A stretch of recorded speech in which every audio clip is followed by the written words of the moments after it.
என்ன அந்த Epstein files, யார் இந்த எப்ஸ்டீன்ஸ் அப்படி கேட்டோம்னா, கிட்டத்தட்ட 30 லட்சத்துக்கும் அதிகமான பேஜஸ் கொண்ட ஃபைல்ஸ் தான் இந்த எப்ஸ்டீன் ஃபைல்ஸ்.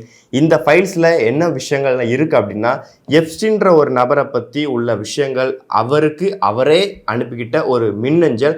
இதில் யார் முக்கியமான ஒரு மிகப்பெரிய அளவில் பேசப்படக்கூடிய ஒரு பெருந்தலைகள், பிரபலங்கள், அமெரிக்க அதிபர்கள் மற்றும் நிறைய ஒரு இளவரசர்கள், அரசர்கள், இப்படி நிறைய பேர் சம்மந்தப்பட்டிருக்காங்க.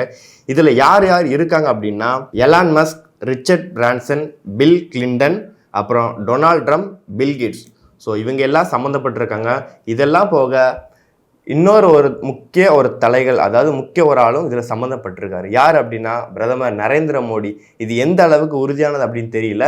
அதாவது எதிர்கட்சி தலைவர், மத்திய அரசோட எதிர்கட்சி தலைவரான ராகுல் காந்தி, காங்கிரஸ் கமிட்டியில் உள்ளவங்களும் பிரதமர் மோடிக்கு ஒரு அழுத்தம் இருக்குது எப்ஸ்டீன் ஃபைல்ஸில், அவரும் அதில் சம்மந்தப்பட்டிருக்காங்கிற மாதிரி சொல்கிறாங்க.